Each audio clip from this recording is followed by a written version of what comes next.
ततो नो अभयं कुरु शं नः कुरु प्रजाभ्यो अभयं नः पशुभ्यः अभयं नः पशुभ्यः अभयं नः पशुभ्यः।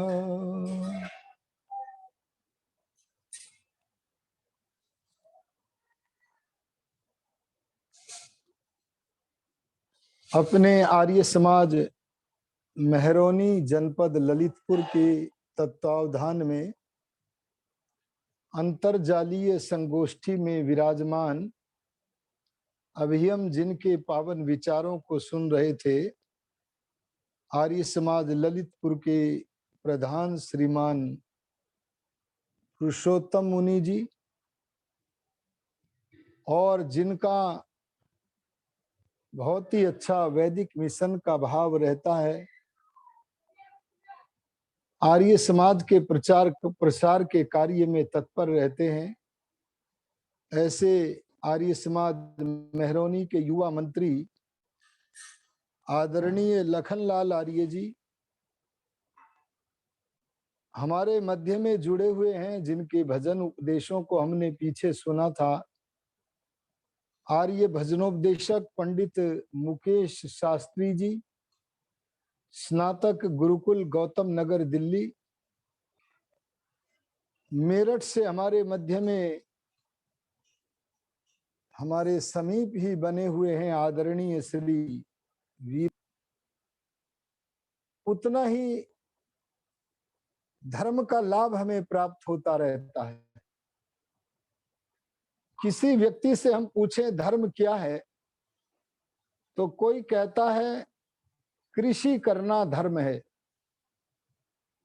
किसी दूसरे से पूछें तो वो कहता है राष्ट्रभक्ति का नाम धर्म है। एक मनुष्य कहता है गो सेवा का नाम धर्म है। एक कहता है ईश्वर उपासना का नाम धर्म है। ऐसे सब लोग धर्म के विषय में बहुत सारी वार्ताएं समाज के बीच में प्रचारित प्रसारित करते हैं। मैंने कतिपय लोगों के जो विचार आपके समक्ष रखे, ये सब बातें धर्म की बातें तो हैं, परंतु इतनी बातों से धर्म का सर्वांग निर्णय, संपूर्ण बोध नहीं हो पाता है। हमें तो धर्म का वो स्वरूप चाहिए जिससे धर्म की संपूर्ण जानकारी हमें हो जाए। जैसे कोई गाय के विषय में कहे कि 4 पैर वाली गाय होती है, तो 4 पैर वाला तो कुत्ता भी होता है, भैंस भी होती है, अन्य पशु भी होते हैं। ये लक्षण तो अन्यत्र भी व्याप्त हो जाता है। हमें ऐसा लक्षण चाहिए जो अन्यत्र व्याप्त न हो और संपूर्णता के साथ धर्म का स्वरूप हमारे समक्ष रखे। तो मेरे मस्तिष्क में एक नहीं अनेक परिभाषाएं विचरण कर रही हैं। एक ऋषि का एक वाक्य मैंने कल बोला था, उसे दोहराता हूं। एक ऋषि ने सूत्र में, माने संक्षेप में, धर्म का सर्वस्व व्यक्त कर दिया।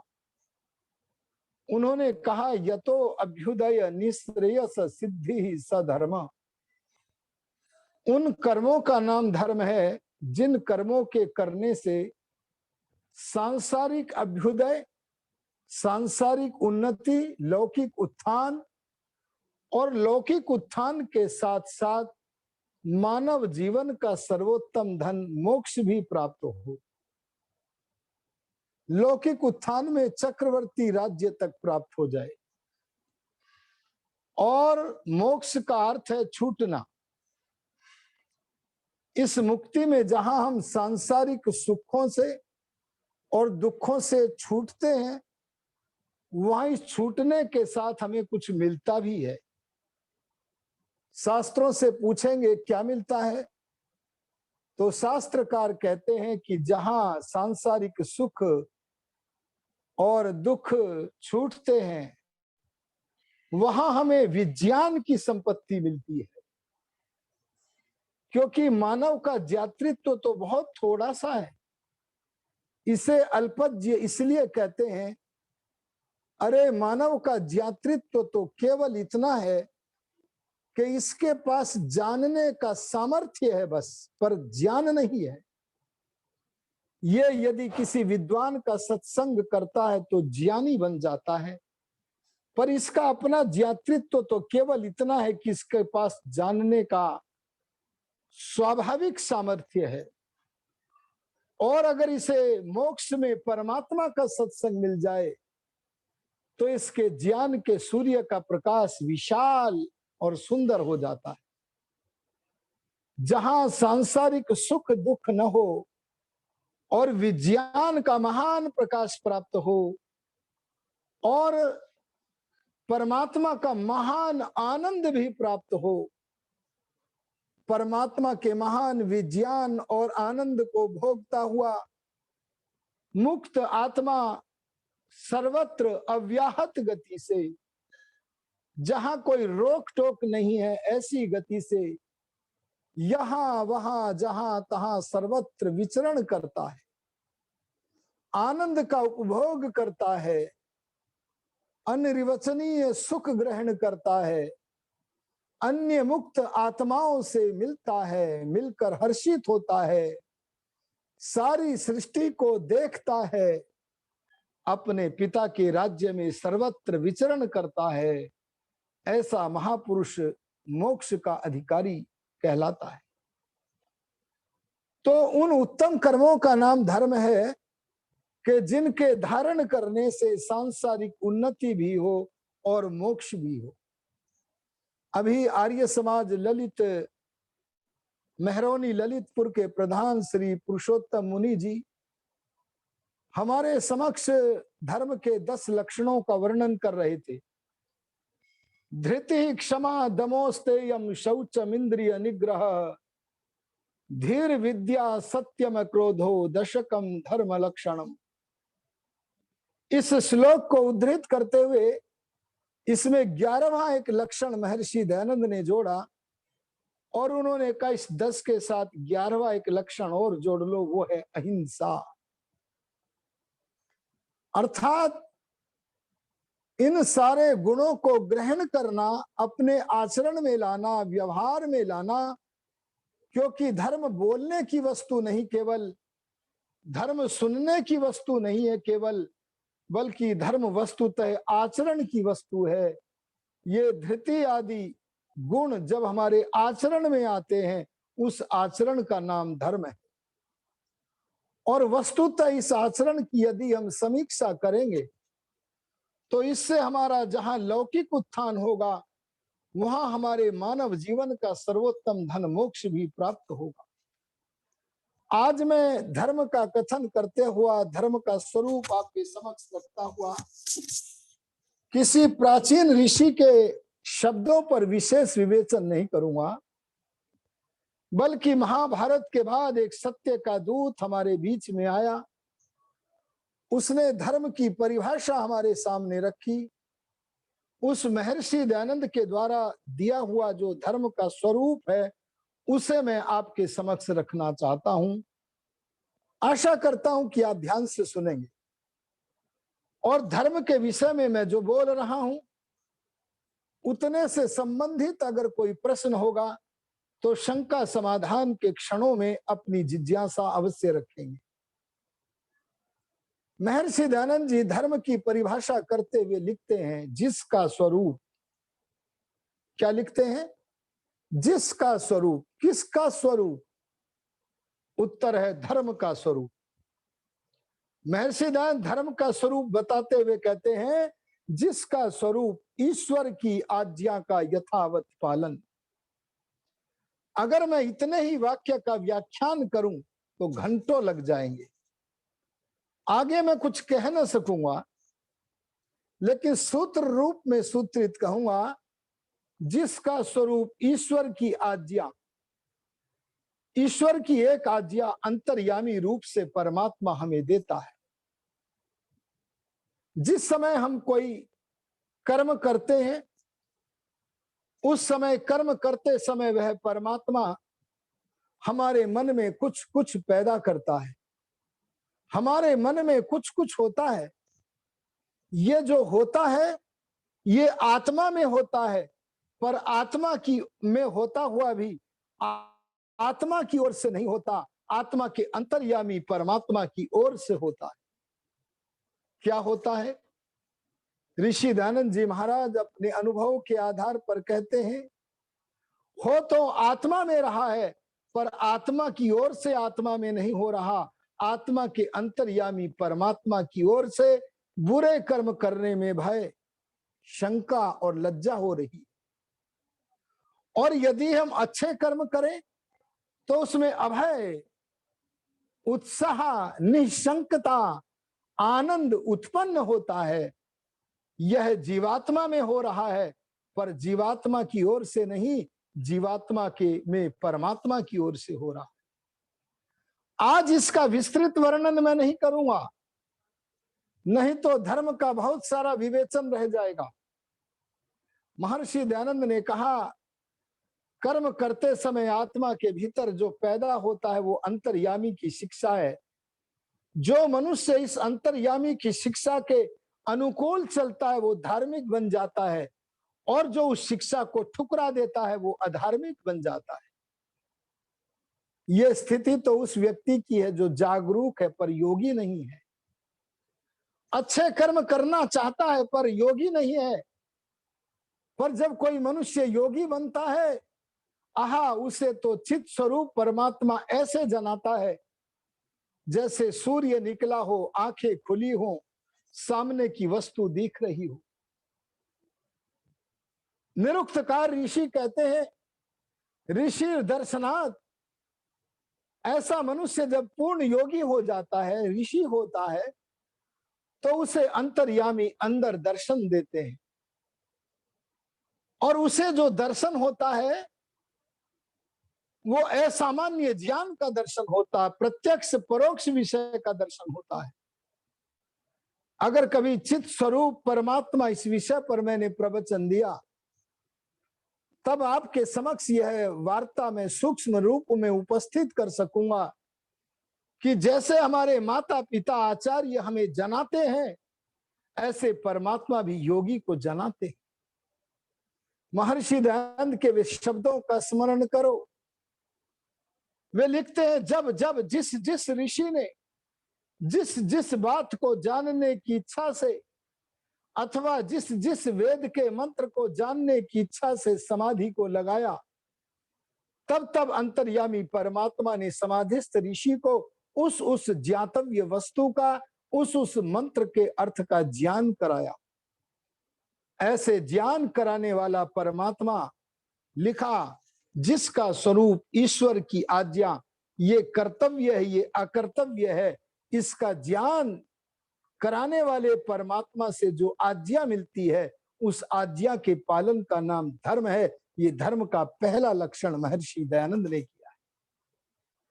आर्यो, आज मैं इसकी सूक्ष्मता में नहीं जा रहा हूं, क्योंकि मुझे बहुत कुछ वार्ताएं कहनी है, इसका विस्तार आप स्वयं कर लीजिएगा। पहला लक्षण दिया, जिसका स्वरूप ईश्वर की आज्ञा का यथावत पालन। दूसरा लक्षण, पक्षपात रहित न्याय करना। आज हम अपने को धार्मिक बोल रहे हैं, लेकिन अयम निजः परो वेति गणना, ये वाक्य हमारे ऊपर घटता है। ये मेरा है, ये पराया है, ये विचारधारा अगर हमारे अंदर है तो हम आध्यात्मिक कहां हो सकते हैं, हम धार्मिक कहां हो सकते हैं। अरे, अगर हम धार्मिक बनना चाहते हैं तो वेद का मंत्र हमारे सामने आना चाहिए, यत्र विश्वम भवति एक नीडम। परमात्मा ने केवल बिजनौर को नहीं, केवल ललितपुर को नहीं, केवल भारत को नहीं, अरे केवल भूखंड को ही नहीं, सारे विश्व को, वसुधैव वसुधा को एक नीड बना दिया है, सारे प्राणियों का घोंसला बना दिया है। सब हमारे भाई हैं, ये मान्यता हमारे जीवन में आनी चाहिए। हम लोग अपने अपने कृत्रिम नकली जातिवाद को समझे, हम लोग वर्ण व्यवस्था के अभाव को समझे, तब हमें पता लगेगा कैसे पक्षपाती लोग हम अपने को धार्मिक बनने का नाटक करते हैं, अभिनय करते हैं। ऋषिदान ने कहा पक्षपात रहित न्याय। अगर पक्षपात रहित न्याय करना है तो इसके लिए अभ्यास करो, अरे इसके लिए बलि वैश्व देव यज्ञ करो, प्राणी मात्र को अपना कुटुंबी मानकर उनका परोपकार करो। अगर आत्मा का विकास नहीं हुआ है तो कम से कम अपने जैसे व्यक्ति को, मनुष्य को देखकर उसको तो कुटुंबी मानो, अतिथि यज्ञ करो। और अगर अतिथि को भी अपना कुटुंबी नहीं मान पा रहे हो तो कम से कम अपने पितरों को, जीवित पितरों को अपना कुटुंबी मानकर उनकी सेवा करो। हमारा विकास इतना होना चाहिए कि अपने आगे बढ़कर हम परिवार के लोगों के लिए, और आगे बढ़कर मानव मात्र के लिए, और आगे बढ़कर जीव मात्र के लिए परोपकार की भावना हो। हम सबको अपना कुटुंबी माने। पक्षपात रहित न्याय करना ये धर्म का दूसरा लक्षण है। तीसरा लक्षण सर्वहित करना। सर्वहित का अर्थ होता है जिसके करने में किसी का अहित न हो। हम लोग संकीर्णता में बंध करके काम करते हैं, लेकिन जिसके करने में किसी का हित ना हो। अभी पीछे हमने देखा बिहार के चुनाव हो रहे थे, एक राजनीतिक दल ने गौओं के पक्ष में कहा, गौ हत्या न हो इसके विषय में कहा, तो कुछ मूर्खाधिराज राजनेताओं ने, मैं ये वाक्य वैसे ही नहीं बोल गया हूं, माना कि मैं कठोर वाक्य बोल गया हूं, पर मैं इसलिए बोल गया अगर इस खंडन रूप कड़े कोड़े की तड़ातड़ ध्वनि से ये मानव जाति जग जाए तो मैं परमात्मा का धन्यवाद करूंगा। मैं आपसे निवेदन कर रहा था, कुछ मूर्खाधिराज राजनेता, ऋषि क्या होता इस बात को जानते ही नहीं है। उन्हें पता ही नहीं है कि जिसे परमात्मा का दर्शन हो जाए, साक्षात्कार हो जाए, उस सर्वश्रेष्ठ मानव का नाम, अरे उस पतंजलि, कणाद, गौतम, दयानंद का नाम ऋषि है। और वे मूर्खाधिराज कहते हैं कि पहले के काल में ऋषि लोग भी मांस खाते थे, उन्हें कोई समझाए तो बात बने। वैदिक धर्म का सत्संग, आर्य समाज उन्हें स्पर्श करे तो कोई बात बने। जगह जगह लोगों के बीच में जाकर के कहो, बुलाओ बड़े प्रेम के साथ, नक्कारा धर्म का बसता है, आए जिसका जी चाहे, सदाकत वेद अकदस आजमाए जिसका जी चाहे। मैं कहना चाहूंगा, अगर बिहार के चुनाव में गायों का वोट होता, मत होता, तो कैसे गायों के पक्षपाती होते। अरे जब ये धूर्त मनुष्यों के पक्षपाती हो सकते हैं तो मत ग्रहण करने के लिए गायों के पक्षपाती क्यों ना होते। मत प्राप्त करने के लिए किसी प्राणी का पक्षपाती होना ये धर्म की बात नहीं है, बल्कि आत्मवत व्यवहार करने की भावना से, आत्मवत सर्वभूतेषु यह पश्यति सह पश्यति, जो अपनी आत्मा के समान दूसरों को देखता है उसका दर्शन ही वास्तविक दर्शन है, यही धर्म है। इस दृष्टि से देखें तो बात बने। मैं आपसे कह रहा हूं, पक्षपात रहित न्याय, सर्वहित करना, माने जिसके करने में किसी का अहित न हो उसको करने का नाम धर्म है। आगे ऋषिदान लिखते हैं, प्रत्यक्षादि प्रमाणों से सुपरीक्षित। मैं अगर आप लोगों से एक प्रश्न कर दूं कि परमात्मा परीक्षा लेता है या नहीं, तो मुझे पता है आप में से अधिकतर लोग ये कहेंगे कि हाँ परमात्मा परीक्षा लेता है। परंतु आप में से अधिकतर लोग परमात्मा परीक्षा लेता है ऐसा इसलिए कहेंगे क्योंकि आप परमात्मा के विषय में अधिक जानते नहीं हैं।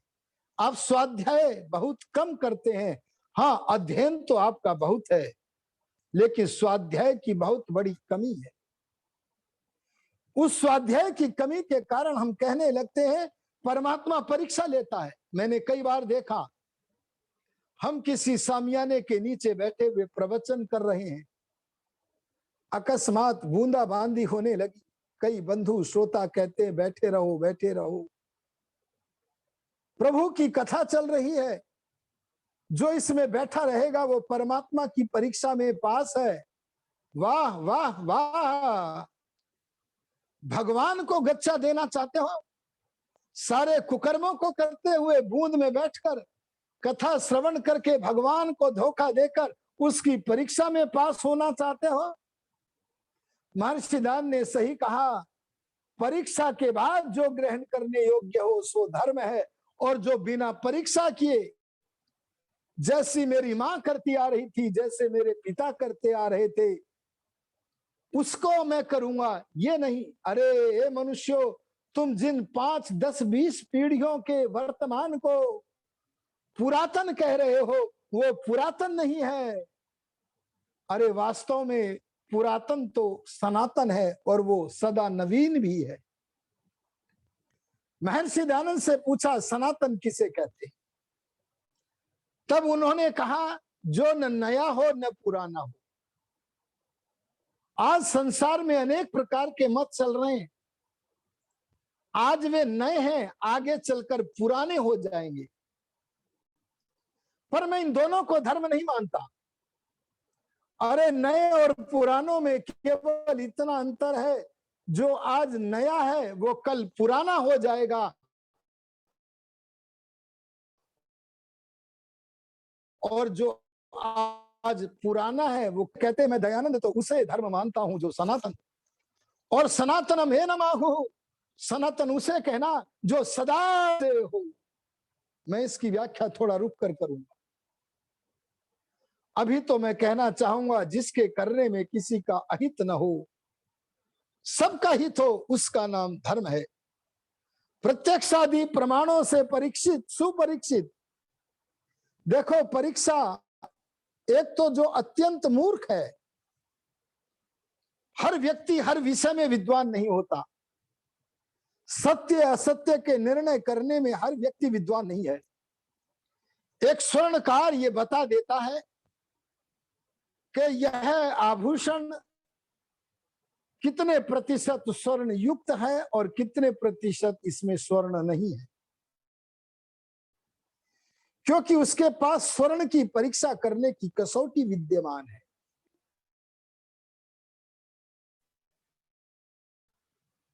और सामान्य व्यक्ति को कहो कि तुम बताओ कितना प्रतिशत सत्य, धर्म और अधर्म के निर्णय करने की कसौटी,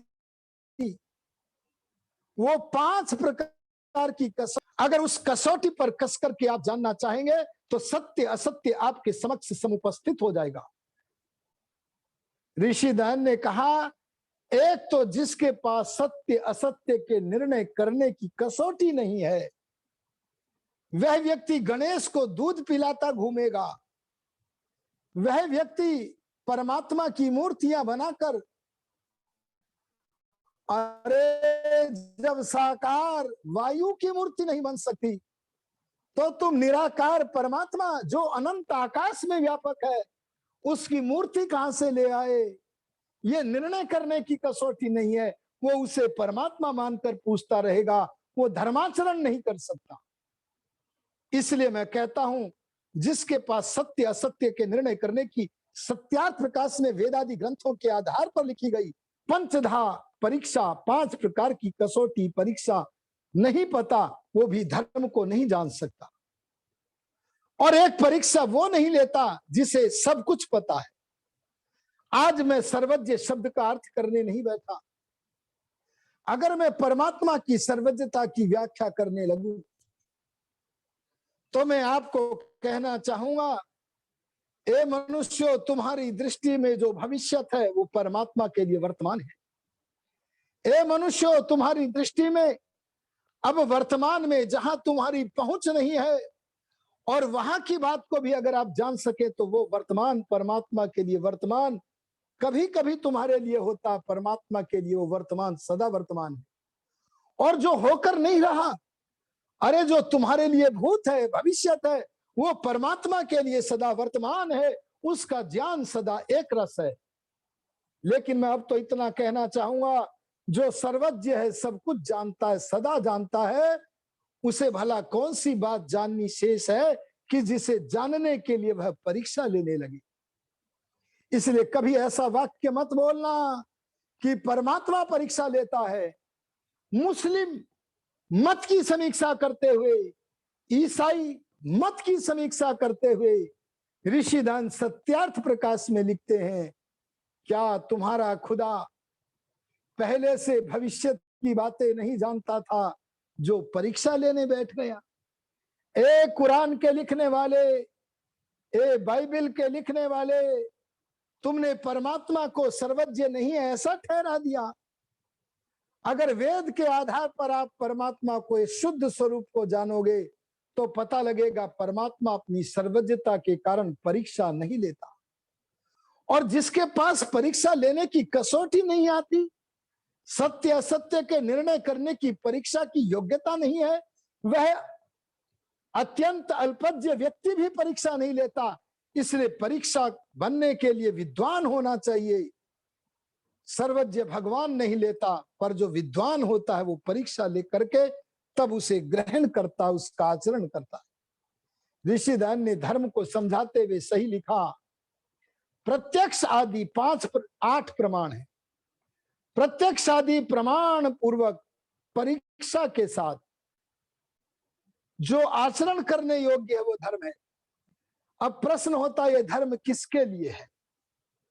क्या ये धर्म बिजनौर के लोगों के लिए है? अरे क्या ये धर्म भारत के लोगों के लिए है? ऋषिदान ने कहा सब मनुष्यों के लिए। आर्यों में एक बात और कहना चाहूंगा, मनुष्य केवल इस धरती पर नहीं रहते, बल्कि जितने भी अनंत सूर्य हैं, अनंत सौर मंडल हैं, अनंत पृथ्वियां हैं, सब पर मनुष्य रहते हैं। और उन सब मनुष्यों के लिए धर्म है, किसी एक स्थान विशेष के लिए धर्म नहीं है। और ये धर्म कितने हैं? एक वाक्य चलाया है सेकुलर लोगों ने, केवल हिंदुओं को मूर्ख बनाने के लिए चलाया है। और वो वाक्य क्या है? हिंदू मुस्लिम सिख ईसाई आपस में सब भाई भाई।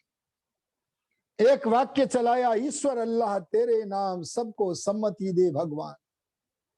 क्या इन वाक्यों को आपने मस्जिदों में बोलते सुना है? ये पाठ केवल एक वर्ग ही क्यों पढ़ रहा है? अगर ये पाठ वास्तव में पढ़ाना योग्य है तो सबको क्यों नहीं पढ़ना चाहिए? इस पाठ को सब पढ़े तो आपका पढ़ना उचित था। केवल आप ही पढ़ रहे हैं तो निश्चित रूप से आप दोष के भागी बन रहे हैं। वसुधैव कुटुंबकम का होना एक अलग वार्ता है।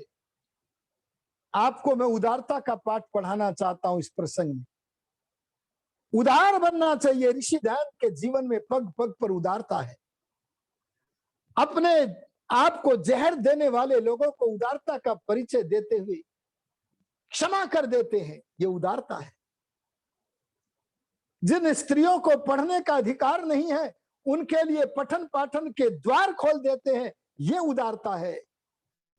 जिन लोगों के घरों पर लोग यज्ञ करने कराने नहीं जाते थे, यज्ञ के द्वार बंद कर दिए थे, उन सब के लिए यज्ञ के द्वार खोल दिए। किसी के लिए धर्म का द्वार बंद नहीं रहने दिया, ये उदारता है। लेकिन ये लोगों सारी सांप्रदायिक मान्यताओं के दोषों को भी स्वीकार कर लेना, तू भी अच्छा, तू भी अच्छा, तू भी अच्छा, यह कहते लग जाना, इसका नाम उदारता नहीं है, इसका नाम समझौता है। समझौता का अर्थ होता है विचार में परिवर्तन लाना, विचार में झुकाव लाना। लेकिन सत्य के साथ परिवर्तन नहीं आना चाहिए, झुकाव नहीं आना चाहिए। इसीलिए मैं कहना चाहता हूं, सब मनुष्यों के लिए आज जो कहा जा रहा है मैं कह रहा हूं, और मैं अपनी ओर से नहीं कह रहा। अब तो मैं ऋषि दयानंद के आश्रय से कह रहा हूं। और ऋषि दयानंद ने भी अपनी कल्पना से नहीं कहा, बल्कि मौलिक ज्ञान है जो सृष्टि में फैला मूल, उस वेद के आधार पर कहा सब मनुष्यों को यही एक सब धर्म है, ऐसा मत बोलना कभी। अरे कोई रेलवे स्टेशन पर जाकर, अगर बिजनौर रेलवे स्टेशन पर जाकर ये पूछे कि लखनऊ की ट्रेन कौन से प्लेटफार्म पर मिलेगी, और पूछताछ कार्यालय से ये उत्तर मिले सारी रेलें लखनऊ जा रही हैं, तो बोलो उसे बुद्धिमान कहोगे क्या? अरे ऐसे ऐसे पंथ हैं जो कहते हैं यावत जीवेत सुखम जीवेत, ऋणम कृत्वा घृतम पिबेत, भस्मीभूतस्य देहस्य पुनरागमनम कुतः। नास्तिक है, ईश्वर को नहीं मानते, क्या उनका नाम भी धर्म है? और भी न जाने कितनी बीमारियां हैं, क्या उनका भी नाम धर्म है? इसलिए मैं कहूंगा यही एक जो वेद नाम से कहा जा रहा है, यही एक वेदोक्त जो है, जो वेद का कथन है, वही सब मनुष्यों को मानने योग्य है। आजकल हम आर्य समाज के प्रचार प्रसार के लिए जब लोगों के पास जाते हैं, उनको निमंत्रण देते हैं, आप आइए ना, लोग स्वागत करते हैं। आर्य समाज के उत्सवों के लिए दान भी दे देते हैं, आपके मुख को देख करके दान देते हैं, लेकिन श्रवण करने बहुत से लोग नहीं आ पाते। उनसे जब हम पूछते हैं कि आप आते क्यों नहीं है, तब वे कहते हैं अजी कैसे आए, हमने एक बार पूछी तो लिया, क्या बात हुई, क्यों नहीं आते? तो वो कहने लगे हम सनातनी हैं और आप खंडन करते हैं। मैंने एक बार धीरे से उनके कान के आगे मुख ले जा करके कहा, सुनो मैं भी सनातनी हूं, और मैं कभी आर्य समाज में सत्य का खंडन सहन नहीं करता। प्रसन्न हो गया। उसने तो संभवतः यह सोचा होगा कि यह कोई सनातनी आर्य समाज में गुप्त रूप से घुसा हुआ है, पर उसे यह क्या पता प्रत्येक आर्य समाजी सनातनी ही होता है। ए आर्य समाजियों, तुम जिन्हें सनातनी कहते हो उन्हें सनातनी मत कहो, सनातनी तो तुम हो। और यदि तुम उन्हें सनातनी कहना ही चाहते हो तो उन्हें नूतन सनातनी कह लो। जो अपने को वेदांती कहते थे, ऋषिदान बोले तुम वेदांती नहीं हो, और जब उनको वेदांती ही कहना पड़ा तो ऋषिदान ने उनको नवीन वेदांती कहा, क्योंकि वेदांती तो दयानंद थे। ऐसे आर्यो सनातनी तो तुम हो। अगर उनको भी सनातनी बोलना चाहते हो तो उनको आप नूतन सनातनी बोल लो। अरे सनातन किसे कहते, वेद से पूछो ना। साईं को मानते सनातनी बोल रहे हो। अरे जो सनातन किसे कहते हैं, सनातन में नमाहु, सनातन उसे कहना जो सदा से हो। आपसे कोई पूछे सदा का कोई समय तो होगा, तो आप कहना जो आरंभ होता है वो नष्ट हो जाता है, जो आरंभ ही नहीं होता वो विनाश को प्राप्त नहीं होता। अरे जैसे ईश्वर नाश नहीं, ईश्वर आरंभ नहीं है, विनष्ट नहीं होता। आत्मा का आरंभ नहीं है, विनाश नहीं होता। प्रकृति का आरंभ नहीं है, विनाश नहीं होता। ऐसे ईश्वर ये ज्ञान वेदोक्त वाक्यों का आरंभ नहीं होता। वे प्रकट प्रादुर्भूत तो होते हैं, लेकिन वे कभी आरंभ या विनाश को प्राप्त नहीं होते। बस मैं ये कहना चाहता हूं, धर्म वो है जो केवल इस पृथ्वी में नहीं है, सारे लोकांतरों में है। अरे धर्म वो है जो प्रलय से पहले भी था, जो आगे के प्रलय के बाद भी होगा, जो नित्य है वो सनातन है। आप सनातनी आप हो, नित्य वस्तु का जो 2 + 2 = 4 की तरह सत्य है, उसका प्रकाश करने वाले आप होकर अपने को सनातनी क्यों नहीं बोलते? लोग कहते हैं यार ये समाज खंडन करता है। आप लोगों को समझाओ ना। आपको समझाना आ जाए तो आर्य समाज मंदिर में जितनी उपस्थिति आप कराना चाहें उतनी करा सकते हैं। समझाना सीखिए। कैसे समझाएं, आप उन्हें बताएं। विश्व में ध्यान देना, मैं क्या वाक्य बोल रहा हूं। मैं उत्तर प्रदेश या भारत की बात नहीं बोल रहा हूं, सारे विश्व की बात बोलता हूं। विश्व में धर्म के नाम पर चलने वाला एक भी संप्रदाय ऐसा नहीं है जो सत्य का खंडन नहीं करता। देखो क्या बोला मैं, एक भी नहीं है, चाहे कुरानी हो, चाहे पुरानी हो, चाहे बाइबिल वाला हो, कोई भी क्यों ना हो, विश्व में धर्म के नाम पर धर्म नहीं है वो, पर धर्म के नाम पर चलने वाला एक भी संप्रदाय ऐसा नहीं है जो सत्य का खंडन न करता। आप कहोगे कोई तो होगा, धरती वीरों से खाली नहीं है। तो मैं कहूंगा, अगर पूछते हो कि धर्म का, सत्य का एक बार भी कभी कोई खंडन नहीं करता, ऐसा कोई सत्संग अगर आप ढूंढना चाहते हो, तो मैं हृदय से ही नहीं, बुद्धि से बोलता हूं कि विश्व में जो कभी भी सत्य का खंडन नहीं करता, एकमात्र वैदिक धर्म के उस सत्संग का नाम है आर्य समाज। आर्य समाज का चौथा नियम है सत्य के ग्रहण करने। केवल इतना ही नहीं है, बल्कि आपको आगे बढ़ाने के लिए आपसे प्यार के कारण ऋषि दैन ने पूरा नियम बनाया, सत्य के ग्रहण करने और असत्य के छोड़ने में सर्वदा उद्यत रहना चाहिए। विशेषता अगर देखनी है तो सत्य सनातन वैदिक धर्म के सत्संग आर्य समाज में देखनी। हम आपको कोई नए पंथ में नहीं लाना चाहते, हम तो आपको राम का अनुयायी, योगीराज कृष्ण का अनुयायी, पतंजलि कणाद गौतम का अनुयायी बनाना चाहते हैं, सच्चा सनातनी बनाना चाहते हैं। इसीलिए कहते हैं किसी को भी ले आओ, धर्म के नाम पर कोई भी अपनी दुकान खोल के बैठा हो, ले आओ किसी को भी, सारे के सारे सत्य का खंडन करते हैं। अगर कोई सत्य का खंडन नहीं करता तो वो केवल एक ही सत्संग है और उसका नाम है आर्य समाज। इसीलिए मैं कहता हूं, अगर आप सांप्रदायिक मान्यताओं से बचना चाहते हो, अरे धर्म से जुड़ना चाहते हो, तो वैदिक धर्म से जुड़ने के लिए आर्य समाज से जुड़ो। संप्रदाय और धर्म का एक अंतर मैं बताना चाहूंगा इस समय। जिस पंथ के मूल में, पंथ तो वेद भी है, स्वस्ति पंथाम अनुचरेम, लेकिन जिस पंथ के मूल में मनुष्य होता है वो संप्रदाय है, और जिस पंथ के मूल में, अरे आदि मूल में परमात्मा होता है, वो पंथ संप्रदाय नहीं, वो तो धर्म है। अगर आप इतिहास के पन्नों में से मोहम्मद को हटा दो तो मुस्लिम मत धराशायी हो जाएगा, अगर ईसा मसीह को हटा दो तो ईसाई मत समाप्त हो जाएगा, अगर बुद्ध को हटा दो तो बौद्ध मत समाप्त हो जाएगा। लेकिन वैदिक धर्म के इतिहास में से, अरे सृष्टि के इतिहास में से कितने भी बड़े व्यक्ति को निकाल देना। मैं आपके सामने किस बड़े व्यक्ति का नाम लूं? चाहे आप मर्यादा पुरुषोत्तम राम जैसे महापुरुष को निकाल दो, चाहे योगीराज कृष्ण जैसे महात्मा को निकाल दो, चाहे पतंजलि कणाद गौतम, अरे चाहे महर्षि दयानंद को इतिहास से निकाल दो, कितने बड़े नाम मैंने लिए। इन महापुरुषों को अगर आपने इतिहास से पृथक किया तो इतिहास की बड़ी भारी हानि होगी, उसे तो नहीं रोका जा सकता।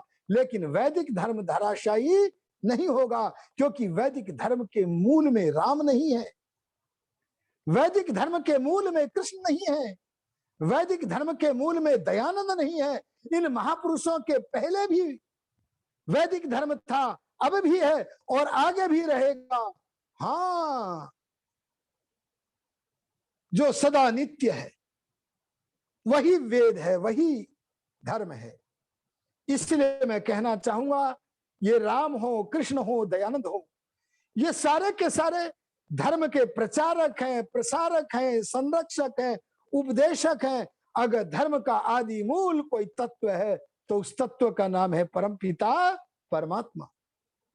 इसीलिए ए संसार के मनुष्यों, जब प्रधानमंत्री नरेंद्र मोदी जी लाल किले से बोले थे तो मेरी बाँछें खिल गई थी। उन्होंने भारत को ही संदेश नहीं दिया था। अरे जिस सांप्रदायिकता के कारण मानव टूटा हुआ इधर उधर बिखरा पड़ा है, एक दूसरे के खून का प्यासा है, उस सांप्रदायिकता को समाप्त करके सत्य से जुड़ने के लिए भारत के वर्तमान प्रधानमंत्री नरेंद्र मोदी जी ने बोला था, संगच्छध्वम, सब साथ मिलकर के चलो। बोले नहीं चला जाता। अगर तुम सच में साथ मिलकर के चलना चाहते हो, संवदध्वम, एक वाक्य बोलो। कोई कुछ बोल रहा है, कोई कुछ बोल रहा है, ऐसा मत करो। बोले बोला भी नहीं जाता। अगर तुम एक साथ मिलकर चलना चाहते हो तो एक साथ बोलना पड़ेगा, और एक साथ बोलना चाहते हो तो संभव मनांसी जानताम, ज्ञानी बन करके हमारे मन एक होने चाहिए। अगर मन एक होगा, ज्ञान एक होगा, सत्य पर आधारित होगा, तो हमारी वाणी और हमारा व्यवहार भी एक होगा। हम सब एक धर्मी होंगे। बड़ा सौभाग्य था वो, यद्यपि तब भी धार्मिक और अधार्मिक थे, पर बड़ा सौभाग्य था वो धरती पर जब केवल एक ही धर्म के मानने वाले लोग थे। क्योंकि धर्म एक ही होता है। सब धर्मों की बात मत करो, क्योंकि धर्म एक होता है। ए संसार के लोगों, तुम व्यर्थ में क्यों बहकाते हो हिंदुओं को? ये हिंदू नाम का वो प्राणी है, जैसे एक फुसफुसिया जीव बताया जाता है। मैंने इस जीव को कभी देखा नहीं, सुना है। कहते हैं कि इस जीव के कमर में रीढ़ की हड्डी नहीं होती। ये वैसे ही चलता जैसे सांप चलता रेंग करके। पता नहीं ऐसा कोई जीव होता है कि नहीं होता। परंतु महर्षि दयानंद जी के आने से पहले, महर्षि दयानंद जी महाराज के आने से पहले, यह हिंदू जरूर एक ऐसा ही जीव था। इसके विचारों पर अगर कोई आक्रमण कर देता था तो ये खीसे निपोर कर रह जाता था, ही करने लगता था। लेकिन ऋषि दयानंद ने जब इसकी कमर में रीढ़ की हड्डी, मजबूती से रीढ़ की हड्डी दे दी, तो हम बोलते हैं नक्कारा धर्म का बसता है, आए जिसका जी चाहे, सदाकत वेद अकदस, आजमाए जिसका जी चाहे। आर्यो, आज हम सत्य पक्ष का जहां समर्थन करते हैं, वहां जो धर्म के नाम पर विधर्म चल रहे हैं, विपरीत धर्म चल रहे हैं, उनका खंडन करने को भी तैयार रहते हैं।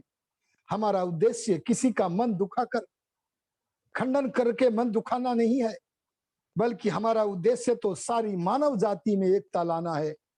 और मानव जाति में एकता, मूर्खों में एकता तो बिना ज्ञान के हो सकती है, लेकिन ज्ञानी लोग कभी मूर्खों के साथ एकता नहीं कर सकते।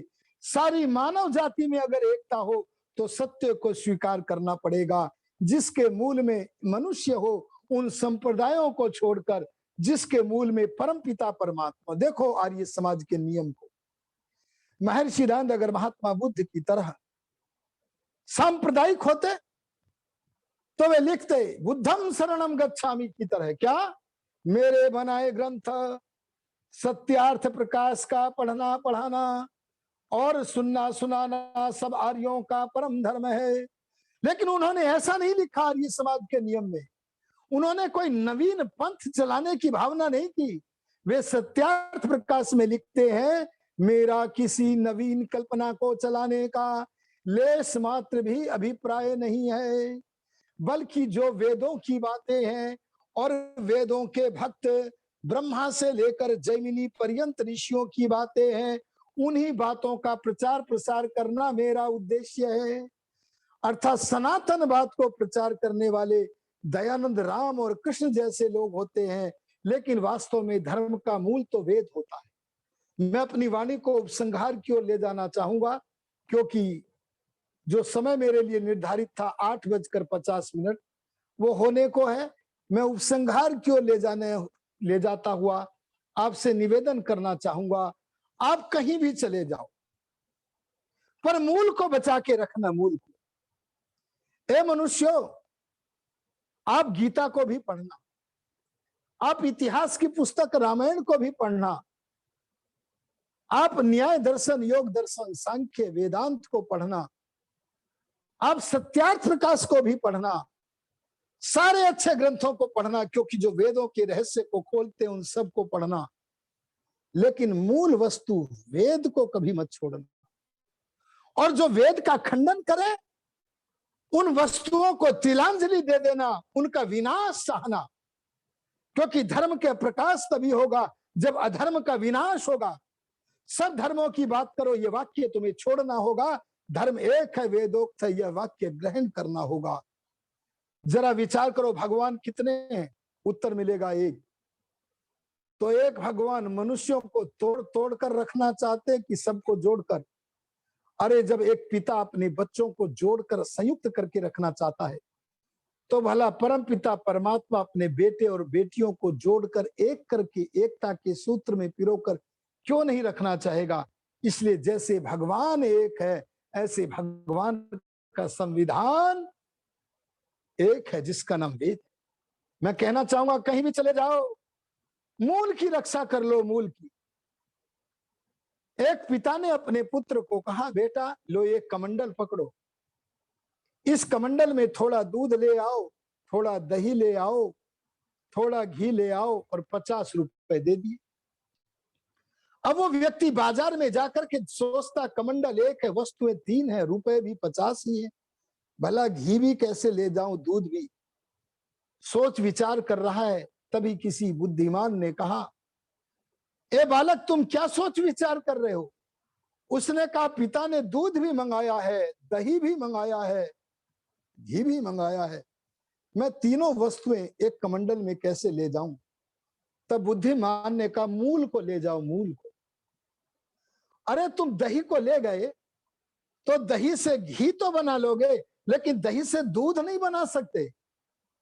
अगर तुम घी को ले गए तो घी से दही भी नहीं बना सकते, लेकिन तुम 50 रुपए का दूध ले जाओ, मूल को ले जाओ, थोड़ा सा दूध निकाल करके और रखना, बचे हुए दूध में थोड़ा खट्टा पदार्थ डाल के दही बना लेना, उसमें से थोड़ी सी दही निकाल के रखना, बची हुई दही को बिलो करके मक्खन, दही, छाछ आदि वस्तुएं भी उत्पन्न करना। अर्थात मूल वस्तु जिससे सब बन रही हैं, वो मूल अगर दूध है तो दही और घी आदि बनेंगे। ऐसे मनुष्यों, कोई दयानंद आके फिर सत्यार्थ प्रकाश बना देगा, कोई पतंजलि आके फिर योग दर्शन लिख देगा, कोई वाल्मीकि आके फिर मर्यादा पुरुषोत्तम श्री राम का जीवन चरित्र लिख देगा, लेकिन संसार के किसी भी महापुरुष में ऐसी शक्ति नहीं होती कि वो सर्वज्ञ परमात्मा का ज्ञान वेद रूपी संविधान का लेखन, संविधान का प्रकाश कर सके। इसलिए आओ मूल से जुड़ो। अगर मूल से जुड़ना है तो आपको आर्य समाज से जुड़ना पड़ेगा, क्योंकि आर्य समाज का आधार महर्षि दयानंद है, और महर्षि दयानंद रूपी खंबे से अगर आप जुड़ना चाहते हैं तो वो खंबा वेद की धरती पर खड़ा हुआ है। अगर वेद से इधर उधर नहीं जाना चाहते तो आपको महर्षि दयानंद और आर्य समाज से जुड़ना पड़ेगा। और वेद का आधार कोई मोहम्मद नहीं है, अरे कोई ईसा मसीह नहीं है, अरे इनके नाम तो छोड़ो, कोई ऋषि भी नहीं है। वेद का आधार तो परम पिता परमात्मा है। इसलिए परमात्मा से जुड़ने के लिए वेद से जुड़ना पड़ेगा, और वेद से जुड़ने के लिए आज आवश्यकता महर्षि दयानंद और आर्य समाज से जुड़ने की है। आशा करूंगा अगर ऐसे आपने समझा तो आपके अंदर से धर्म निरपेक्षता का भूत उतर करके धर्म के प्रचार प्रसार की भावना होगी। इन्हीं शब्दों के साथ आदरणीय लखनलाल आर्य जी का मैं साधुवाद और हृदय से धन्यवाद करते हुए, इसलिए कि उन्होंने आपके साथ कुछ संवाद करने का अवसर प्रदान किया, धन्यवाद व्यक्त करता हूं। आप सभी का भी धन्यवाद करता हूं। ओम शम।